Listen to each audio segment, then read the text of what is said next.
Olá pessoal, bem-vindos ao nosso terceiro vídeo do nosso curso da CTFL.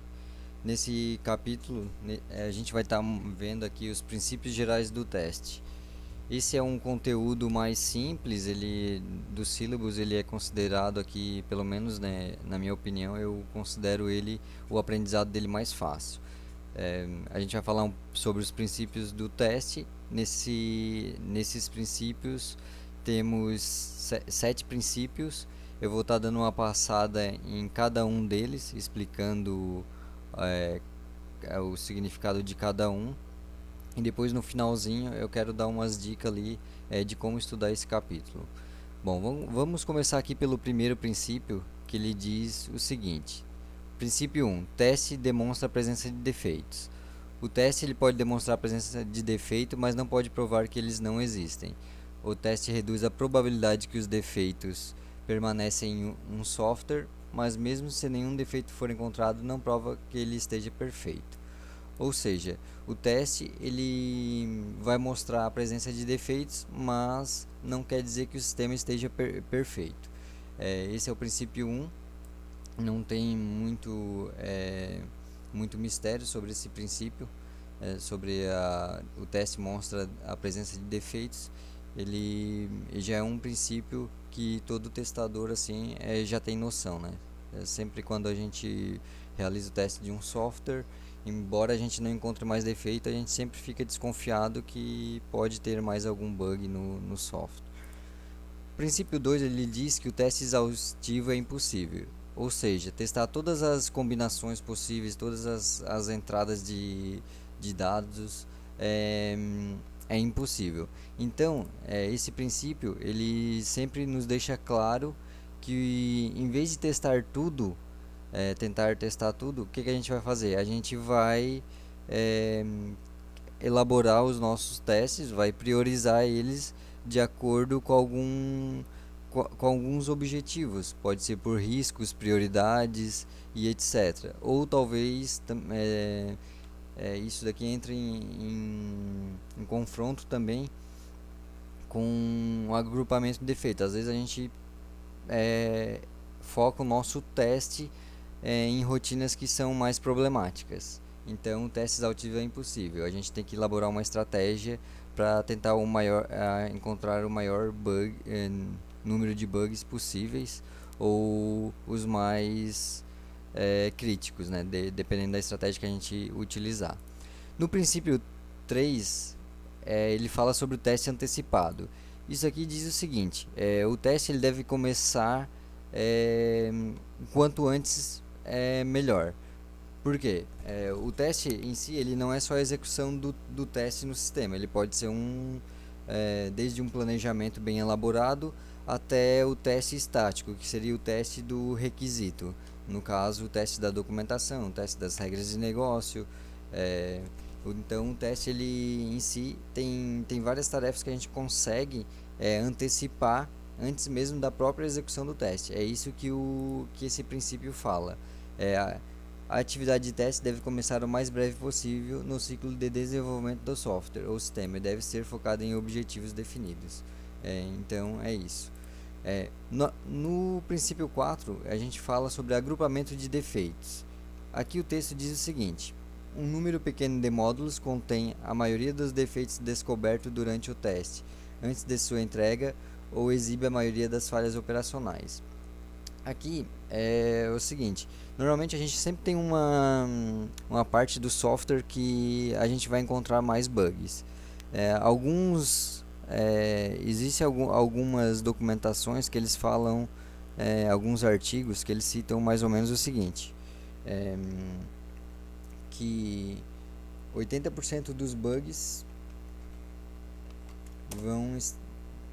dos defeitos, 80% de defeitos estão em 20%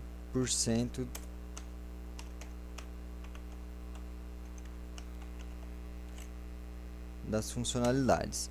Ou seja, sempre tem aquelas rotinas, aquelas funcionalidades que tem mais bugs. Então, esse seria o princípio 4.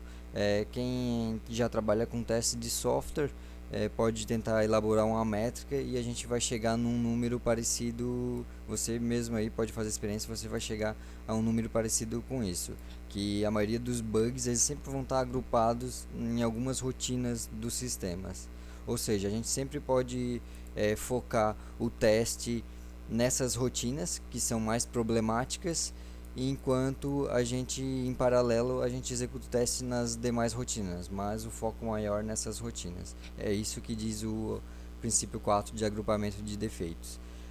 Até esse princípio 4 ele é um pouquinho mais difícil de assimilar.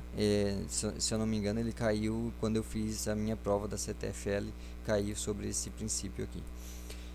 Bom, agora o princípio 5 é o paradoxo do pesticida. Aqui, basicamente, ele cita que os nossos conjuntos de casos de teste vai chegar um momento que ele não vai encontrar mais bugs. Isso é normal, já que a gente corrige, sempre executa aqueles testes, a gente vai corrigir os defeitos que aqueles testes encontram. Uma hora aqueles testes eles não vão mais encontrar bugs nos sistemas. Então, nesse momento, ele já a versão dos nossos casos de teste já está obsoleta. Então, a gente tem que atualizar, tem que reescrever esses testes para exercitar diferentes pontos dos sistemas e ele voltar a encontrar bugs. É isso que o paradoxo do pesticida cita. Aqui, fazendo uma analogia ao mundo real, seria a mesma coisa que um remédio, por exemplo, um antibiótico. Se a gente tomar demais, chega uma hora que a bactéria ela desenvolve uma certa resistência ali e para de fazer efeito o antibiótico. É mais ou menos isso. Bom, o princípio 6 diz que o teste depende do contexto. Por exemplo, os testes realizados num sistema bancário não vão ser os mesmos testes realizados num sistema de saúde. Por quê? Porque o sistema de saúde envolve pode salvar vidas, né? Pode influenciar nas vidas de um paciente, dependendo de uma máquina que realiza um diagnóstico errado, pode ter uma perda ali, tanto da saúde do paciente como até a integridade dele, né? E um sistema bancário seria mais perda financeira. Então, os testes eles vão variar dependendo desse contexto, né? A gente não vai realizar os testes da mesma forma.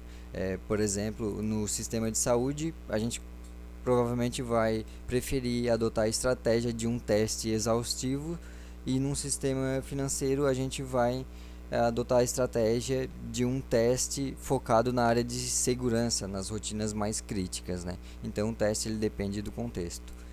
O princípio 7 e o último princípio é a ilusão de ausência de erros.